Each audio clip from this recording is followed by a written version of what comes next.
Pleasure in presenting the 1991 Volkswagen Algoa Rally. Toyota won the first 3 events of the South African Rally Championships with such determination that the opposition were left questioning their own ability to win. The NGK Rally changed all that when Toyota's flagman, Serge Damso, retired, his engine blown. Nissan's Jannie Hubig and Douglas Judd were right there to snatch the honour and take the silverware. In a surprise move only weeks later, Jannie and Douglas resigned from the Nissan team, unhappy with the internal politics of Nissan's huge motorsport effort.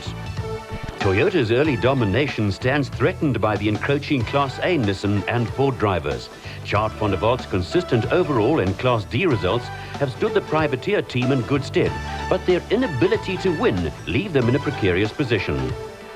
After a disappointing rally season to date, Volkswagen, committed to their motorsport involvement, have made a bold step by isolating their motorsport workshops, giving the team the best possible facilities, free from corporate pressure. Roger McCleary spoke to their motorsport coordinator, Bernie Mariner. Bernie Mariner, a legend in South African motorsport. This workshop is really, I suppose, the result of a dream. Yes, well, I think it's to get the company further down the road in the motorsport program and to provide more support and better service to all the privateers and sponsored and assisted people we have out in the field.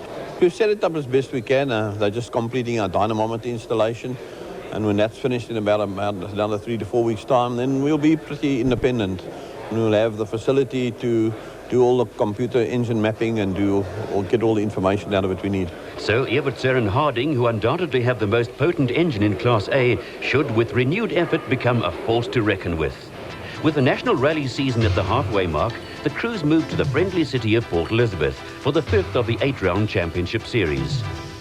Friday evening and the downtown traffic slowly abating. The cars take up their positions in front of the Port Elizabeth City Hall, giving local folk the chance of a closer look at this impressive machinery.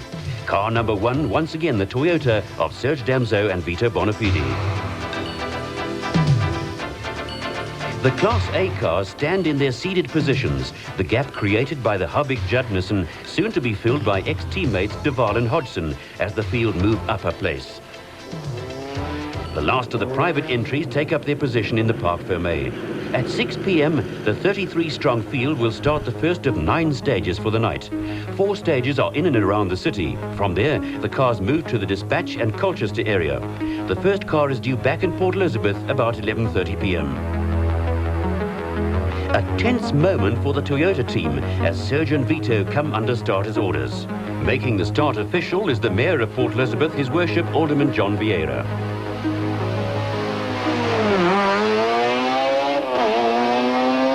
Leading the pack into an all-tar stage holds very little advantage, but when the markings and the route schedule don't coincide, being the leading car becomes a problem. Serge clocks a creditable time, marred only by moments of hesitation. Springbok rallyists Hannes Grobler and Piet Swanepoel off second and leading the depleted Nissan attack in the first of the 2 Sentras. Nick de Waal and Guy Hodgson driving the other. Excitement rises in the crowd as hometown boy Sarel van der Merwe, together with friend and navigator Frans Boshoff, enter the starting bay.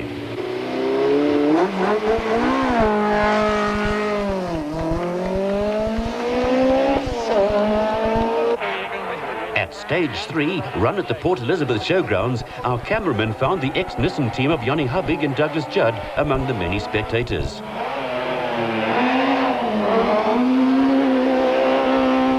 The stage is a combination of tight roadways and 2 circuits of the Speedway Oval, all within the showgrounds. Serge and Vito on their way to a fastest time of 1 minute and 40 seconds. While Hannes Grobler keeps pace with the competition up front, Nick de Waal struggles through the first few stages, his progress slowed by niggling little faults.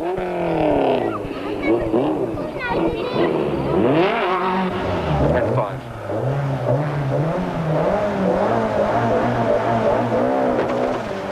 Stop, boss, it's right, and then right and open hairpin left. T right into open hairpin left, into open As hairpin Johan left. Evertser releases the clutch of the Golf Synchro, the snap of a broken sideshaft can be heard. The crippled car battles on, obviously off the pace. T left, and 50 meters, turn off 90 right. Turn off right, turn off 90 right. And 50 meters fork right.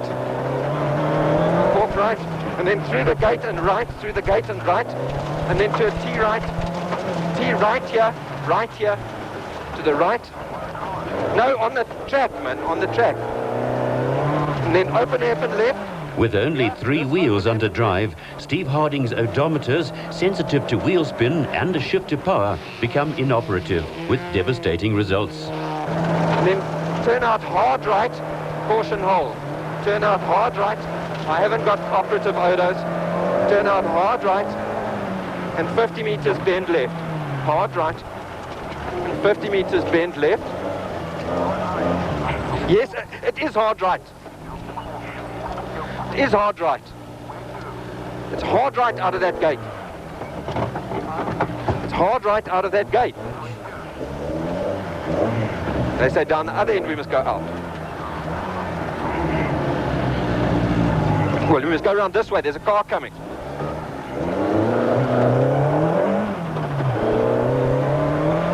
Time lost in the stage sees the Toyota of Glenn Gibbons entering the oval, while Evertser and Harding battle to find a way out.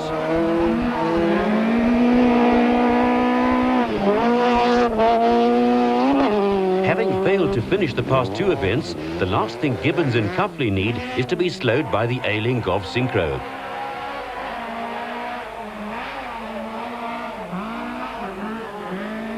Johan would obviously like to do well in the Volkswagen Algoa Rally, as would the service crew, who throw themselves into the task of repairing the car. The broken side shaft has caused terminal damage to the gearbox, retiring the Golf after only 3 stages. On the outlying stages, the pace hots up as the cars and drivers get a chance to stretch their legs. Spectators take full advantage of the mild evening weather to watch the cars in action and enjoy a braai with their friends. At the end of 9 stages, it's Sarah van der Merwe in the Ford Laser who heads the scoreboard. Throughout the evening, victims of one disaster or another are towed or trailered back to Port Elizabeth, the opening stages of the rally proving costly in the form of retirements. One of the more serious of these is that of Serge Damso and Vito Bonafide, who blew a head gasket before entering the final stage of the evening. Sarel and France book into the Parc Fermé late, taking time to replace the starter motor in preparation for Saturday's demanding stages. Only 4 Class A cars remain in the rally, 3 of which are within the same minute. All are over 2 minutes behind the Ford of van der Merwe and Boshoff. Eric Sanders and Tito van Westenhagen lead a 3-way Class C battle, while the Coetzee Harrington Golf leads Class B. The rally restarts at 7 a.m. the next morning, with stage 10 taking place near the Kucha Saltworks. Long and fast stages lie ahead of the 25-strong field.